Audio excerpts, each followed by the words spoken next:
Hello everyone, আসসালামু আলাইকুম। আজকের ব্লগে আপনাদের সাথে শেয়ার করছি ক্যারামেল পুডিং রেসিপি। চলুন রেসিপিটা শুরু করি।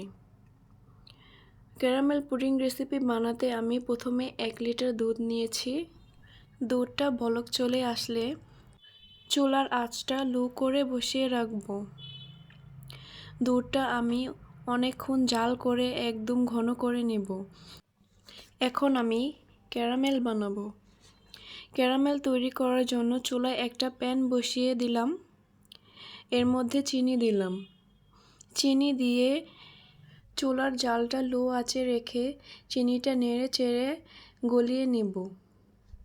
আস্তে আস্তে চিনিটা গলে সুন্দর একটা কালার চলে আসছে, আপনারা দেখতেই পাচ্ছেন। ক্যারামেলটা আমার হয়ে গেছে। এখন আমি ক্যারামেলটা ঢেলে নেব যে পাত্রে পুডিং তৈরি করব। এখন আমি তৈরি করব পুডিংয়ের ব্যাটার। আমি 4টা ডিম নিয়েছি। 1 কেজি দুধ জাল করে আধা কেজি করে নিয়েছি। আপনারা যদি পুডিং বানাতে চান তাহলে 1 কেজি দুধ ভালো করে জাল করে আধা কেজি বানিয়ে 4টা ডিম দিবেন, তাহলে পারফেক্ট পুডিং হবে। যে দুধটা আমি জাল করে রেখেছিলাম, দুধটা আমি ঠান্ডা করে নিয়েছি।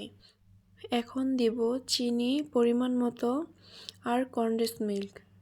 এগুলো দিয়ে ভালো করে নেড়েচেড়ে একটু মিশিয়ে নিব। তারপর দিব ডিম, ভালো করে নেড়েচেড়ে মিশিয়ে নেব। দুধটা অবশ্যই আপনারা ভালো করে ঠান্ডা করে নেবেন, না হলে দুধের মধ্যে ডিমটা দিলে দলা পেকে যাওয়ার সম্ভাবনা থাকে। এখন আমি ডিম দিয়ে ভালো করে নেড়েচেড়ে মিশিয়ে নেব। আমি ক্যারামেলটা যে পাত্রে সেট করে রেখেছিলাম, একটা ছাঁকনি বসিয়ে ভালো করে পুডিংয়ের ব্যাটারটা ছেঁকে নেব। যে পাত্রে পুডিংয়ের ব্যাটারটা ঢেলে নিয়েছি, এখন আমি পুডিংয়ের পাত্রটা একটা ঢাকনা দিয়ে ঢেকে দিব ভালো করে। এখন আমি একটা পাত্রে পানি দেব।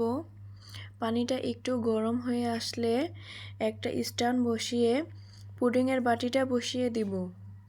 প্রায় 40 মিনিটের মতো রান্না করে নিব।